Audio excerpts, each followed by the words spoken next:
Sejam bem-vindos, meu nome é Luísa Helena e no MTA Cast de hoje iremos falar sobre o Dia da Consciência Negra.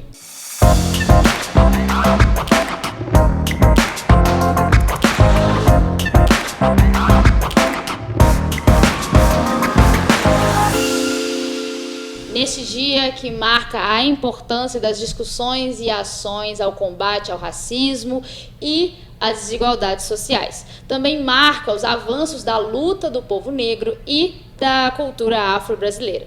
No MTA Cast de hoje nós iremos falar da consciência negra relacionada ao LGBTQIA+. Estamos hoje com os meus colegas de MTA, Wanderson Oliveira, Érica Melquiades e o nosso convidado, Matheus Peoli. Para você, Matheus, o que é ser negro e homossexual no Brasil? Para mim, assim, é algo muito desafiador, sabe? Porque a gente encontra todo dia um leão para matar. Todo dia alguma coisa ali pra gente. Só que eu gosto, sabe? Eu gosto desse desafio, eu gosto de ser quem eu sou, eu gosto de mostrar pro mundo, olha, eu sou assim, porque eu já me escondi por muito tempo, sabe? Me escondi por muito tempo.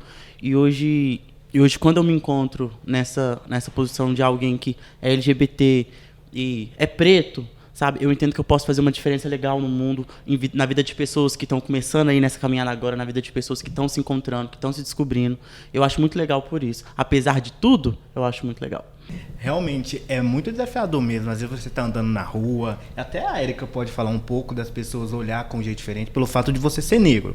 Agora, negro e gay, como seria uma ofensa assim, à divindade, porque você é negro, você é gay e você é o errado da humanidade, e as pessoas elas sentem a necessidade de te pontuar que você, como se você não prestasse, como se você fosse uma doença, que você simplesmente nasceu, opa, nasci doente, cheguei. E não é isso, entendeu? Eu não me vejo diferente de ninguém, creio que o Matheus também não, a Érica também não, mas pode falar um pouco.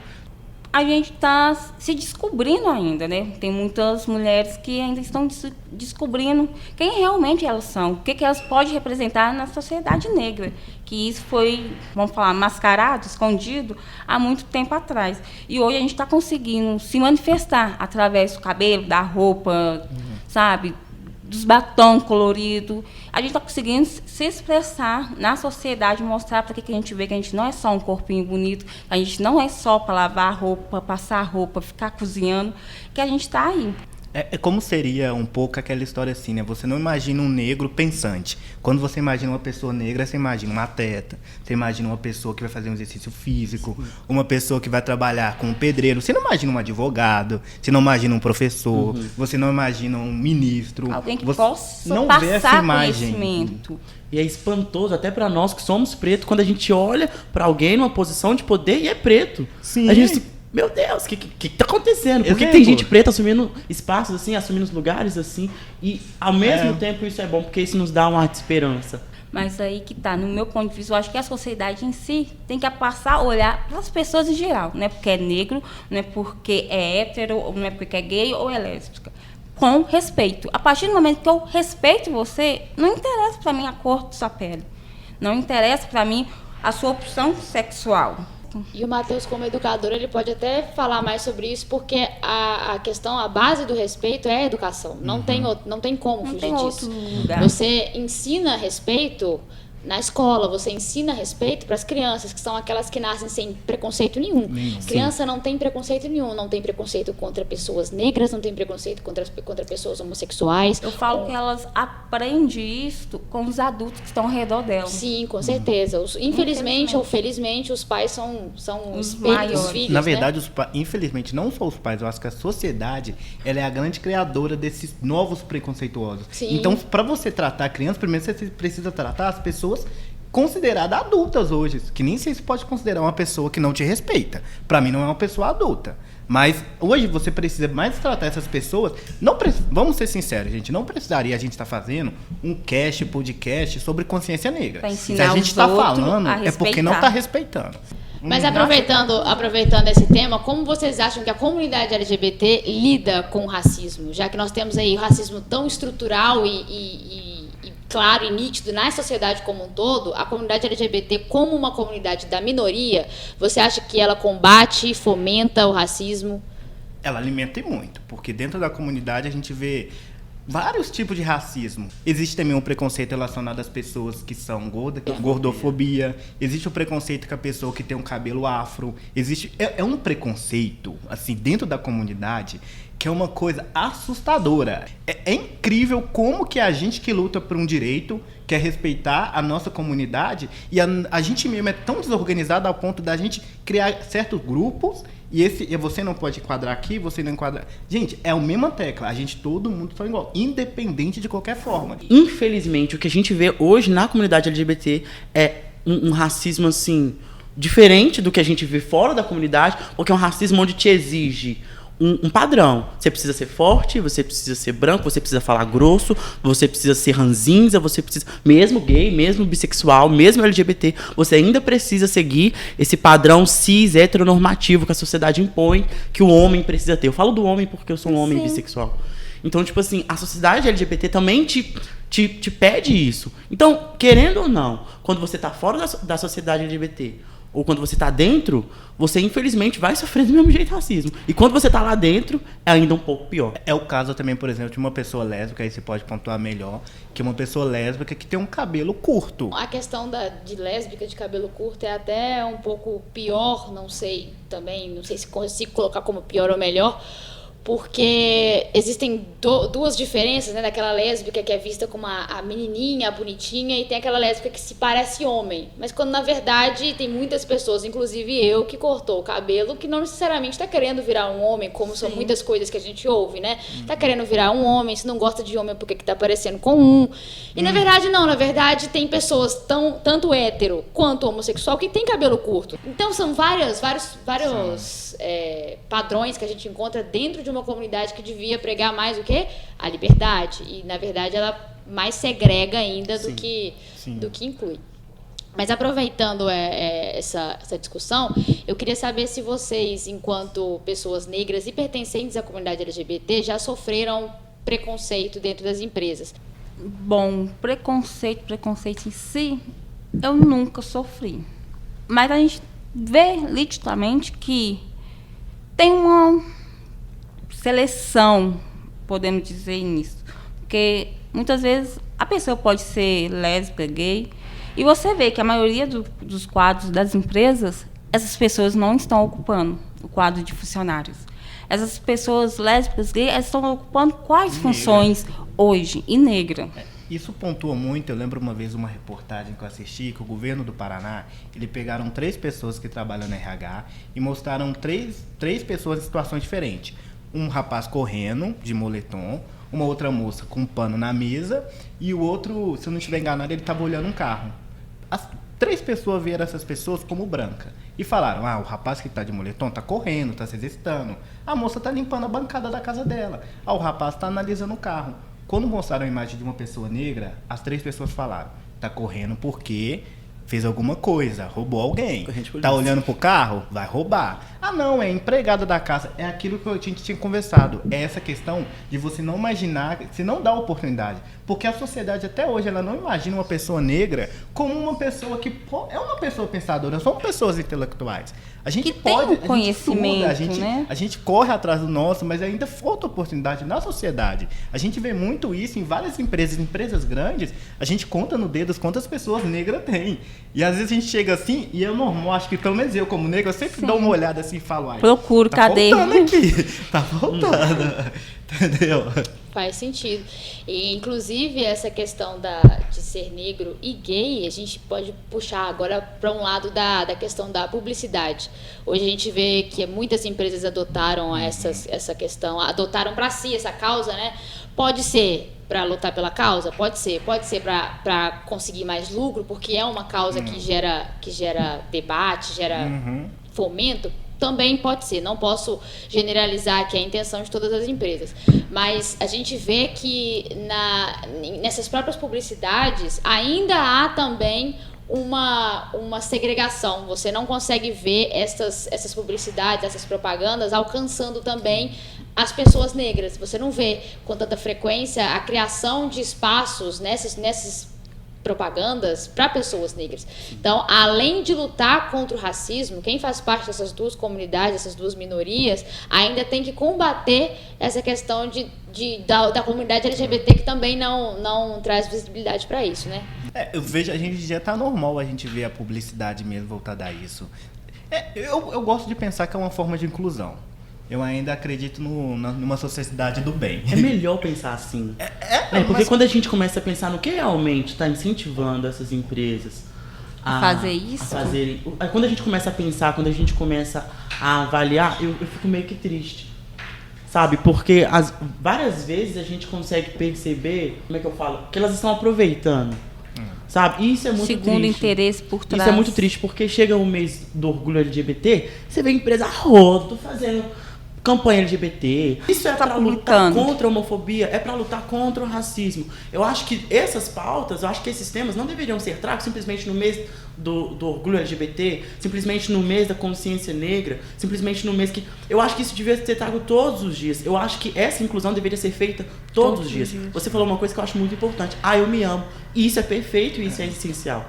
E você, Matheus, como educador, como você vê essa questão da educação para evitar esse tipo de conduta nas escolas, de ser chamado de nomes pejorativos, tanto para o lado gay como para o lado negro? Você acha que as crianças elas têm um papel fundamental para mudar essa visão, para mudar esse tipo de atitude? Olha, é algo muito importante, né? A educação é algo muito importante na vida de todo ser humano. Só que a educação, quando a gente vai lidar com a educação em relação a questões LGBT, a questão de racismo, é um desafio muito grande. Porque cada criança ela é educada também dentro da sua casa. Ela vai ali para a escola para ensinar, para aprender, aliás, mas ela vê como referência de vida os pais dela. E na sua maioria os pais são preconceituosos, são racistas, são homofóbicos, sabe? E eu, como eu trabalho dentro de uma escola, sou educador na rede municipal de BH, eu consigo ver claramente crianças, entendeu? Porque as pessoas elas não se transformam, elas não viram, elas nascem, elas são. E desde criança você consegue ver, você consegue perceber quando uma pessoa ela é LGBTQ. Infelizmente, muita gente vai discordar de mim, mas você consegue ver porque a pessoa ela nasce assim. E graças a Deus, hoje as crianças elas têm muito acesso à informação, né? A minha geração, a geração da maioria das pessoas que podem estar nos assistindo, são gerações que a gente não tinha acesso à tecnologia. Eu fui ter meu primeiro celular com 13 anos de idade. Então, tudo que eu aprendi era a escola e meus pais que me ensinavam. Então, hoje com a informação, consegue ver muita coisa sobre preconceito, coisas sobre o racismo em si, sobre coisas que prejudicam as pessoas. O próprio bullying, por exemplo, é uma coisa que surgiu recentemente, porque na nossa época ninguém enxergava, falava, isso é coisa de criança, isso passa. Só que aí a criança ela cresce com vários traumas que muita gente tem a mentalidade diferente, não consegue absorver isso de uma forma tranquila. A pessoa absorve aquilo com muita... Não consegue levar isso para um lado que não vá prejudicá-la, entendeu? Então, acaba que hoje as coisas elas são mais fáceis de serem conversadas. Eu, por exemplo, tenho na minha família crianças que os pais são homofóbicos, os pais são preconceituosos de todas as maneiras, mas as crianças, tendo acesso à informação, elas conseguem debater com os pais. Falam, pai, mas isso aqui que eu vi a pessoa falando em tal canal, em tal página, ela fala que isso aqui não é assim, e já tem maturidade para poder entender determinadas coisas, entendeu? Matheus, e na sua visão, você consegue enxergar avanços das consciências negras anteriores, da comunidade LGBT, a respeito desse tema, se o que foi feito anteriormente, o que elas fizeram, tanto a comunidade LGBT quanto as lutas de consciência negra fizeram para que hoje a gente possa estar discutindo, a gente possa estar debatendo sobre isso, para que hoje muitas pessoas tenham acesso a esse conteúdo, a essa vivência? Você consegue enxergar avanços?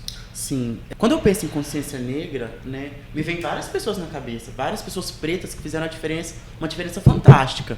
Graças a Deus, mesmo que gradativo e pouco, a gente consegue ver a diferença.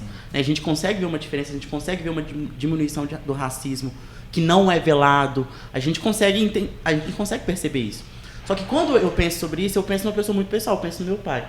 Porque eu acho que isso é muito pessoal. Eu acho que cada um vai ter uma referência, cada um vai pensar ali, consciência negra, e vai lembrar de alguém vai lembrar do Nelson Mandela, alguém vai lembrar dos Palmares, alguém vai lembrar de algum artista, de algum ator, de algum cantor que é preto, que é LGBT. Só que eu lembro do meu pai não é LGBT, mas ele é preto. E tipo assim, pra mim foi muito importante eu me amar, eu gostar de mim, e o meu avanço pessoal foi graças ao meu pai. Ele me amou, ele me acolheu, ele me respeitou, sabe? Ele sempre quis puxar pra fora esse preto que tinha dentro de mim. Só que o meu pai, ele sempre foi essa pessoa que sempre insistiu, falava assim, Matheus, assume seu black, Matheus, você é preto mesmo, Matheus, você é isso. Quando eu me assumi bissexual, eu esperava que meu pai teria a pior reação do mundo, mas não, ele teve a melhor reação do mundo. Então, quando eu penso em consciência negra, quando eu penso em avanço, quando eu penso em pessoas que mudam a sua mentalidade e abrem a sua mente para o novo, eu penso no meu pai, porque ele foi um cara que, tipo, que mudou a cabeça dele, que ele mudou a mente dele em relação a mim, em relação às coisas do mundo. Então, eu acho que cada um tem uma pessoa, uma imagem, alguém que é uma referência. Para isso é muito importante ter referência. Por isso que a gente vai sempre bater na tecla, que a gente precisa ter artistas pretos, a gente precisa ter um presidente preto, a gente precisa ter pessoas pretas no topo, para que a gente consiga alcançar outras pessoas, para a gente consiga mudar essa situação.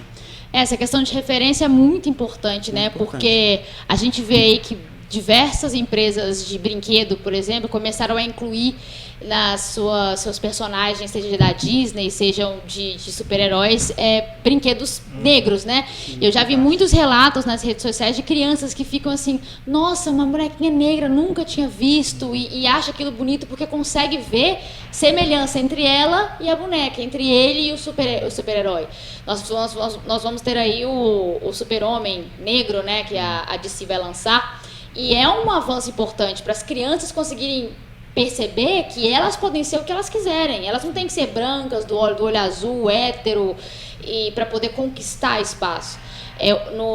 Na área da advocacia, eu posso falar sobre isso, que a OAB começou a exigir que para as chapas de eleição, para que fossem votados os presidentes das seccionais, o presidente da OAB, as chapas fossem formadas tanto por negros quanto por mulheres. Se não houvesse essa formação, a chapa não conseguiria se inscrever para poder concorrer à eleição. É sobre isso. E muita gente fica incomodado no sentido de, nossa, mas e se não tiverem pessoas capacitadas? Ah, mas tem uma pessoa que é mais capacitada do que aquele negro que está entrando, mais capacitada do que aquela mulher que está entrando. E, na verdade, não é sobre capacitação que a gente está discutindo, é questão de inclusão mesmo. Porque quanto mais pessoas negras estiverem em posições de poder, quanto mais pessoas negras estiverem em posição de destaque, outras pessoas negras vão enxergar aquilo e vão falar, poxa, eu posso chegar ali também. Eu consigo chegar ali também. Essa questão do médico que eu pontuei com vocês é até interessante porque eu, pessoalmente, posso falar que eu nunca fui atendida por um médico negro. E eu já vi pessoas falando... depoimentos de médicos negros falando que quando tiveram pacientes brancos sendo atendido por eles, a paciente muitas vezes duvidou da capacidade dele, falou, nossa, mas você é médico mesmo? Nossa, mas você tem certeza que esse é o diagnóstico? Como se o negro não tivesse nem capacidade de estar ali. A questão das cotas que existem nas faculdades, as cotas que existem em diversos locais para ingressar. Muita gente questiona sobre isso também, mas as cotas não são sobre capacidade intelectual, porque o negro tem a mesma capacidade para entrar que um branco. Se ele estudar, se ele se dedicar, ele tem a mesma capacidade. Mas não é sobre capacidade, é questão de inclusão. É uma reparação histórica. Os negros foram usurpados da sua vida, tiveram sua liberdade usurpada, tiveram seu local de fala usurpado. Então, quando a gente vê aí muitas pessoas brancas das faculdades, na minha faculdade mesmo, que eu estou no último período, né? Se eu tive 3 colegas negros, foi pouco. E quando você vê isso, você fica triste, fala, poxa, muito mais pessoas podiam estar aqui negras, e não é questão de capacidade, é questão mesmo que elas podiam estar aqui.